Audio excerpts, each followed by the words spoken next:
Welcome back to the Lenten Lessons in the Mass, Premium Edition. My name is Father Rocky. We are in the Chapel of the Nativity of Relevant Radio in Green Bay, Wisconsin. We're going through this step by step so I can share a little bit with you a deeper understanding of the Mass.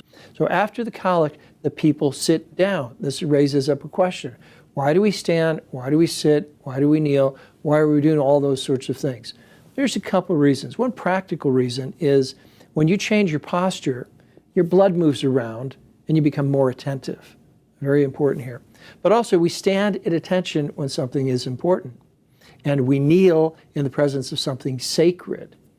So at this point, people have prayed. Whenever we offer this prayer, with the priest's hands out like this, praying up to God, we're standing. Now people sit because it's time to move to the second part of the Mass. The first part of Mass was known as the introductory rites, and now we move into the liturgy of the Word.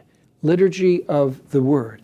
The priest walks over to the lectern, specifically called an ambo, A-M-B-O. He can do the readings, or anybody else can do the readings. Who should do the readings at Mass? I have just one rule: someone who reads well. Teachers, be aware of that. When you have school masses, it's okay if someone doesn't read well that they don't read at Mass. No hard feelings.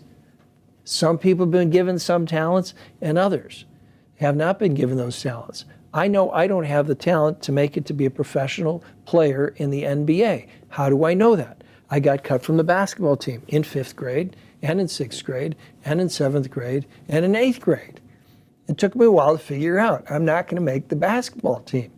And thank God my parents didn't pressure the coaches and the teachers to make me feel good about myself. I had to find something else I could do. But I did learn I could read well, and I like to read well. So when you choose a reader for the Mass, please choose someone who reads well, because the Mass is the most important thing we do. It's the most important kind of work we do.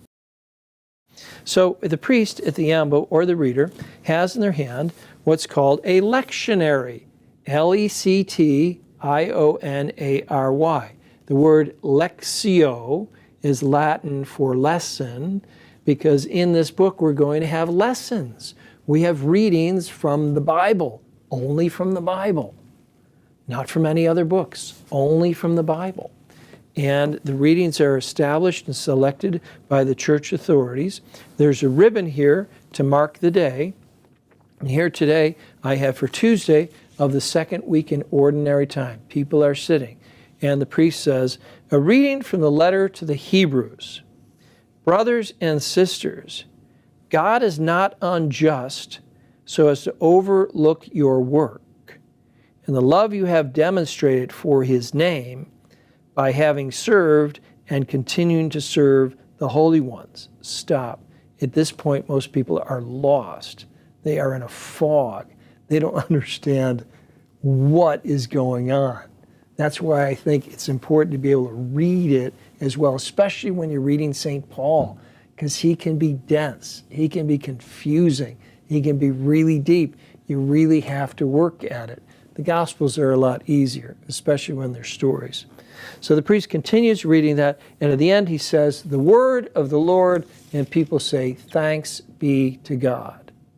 And remember what Jesus said. He said, go out into the whole world and spread the good news. So if you liked what you learned today, please tell your friends about it.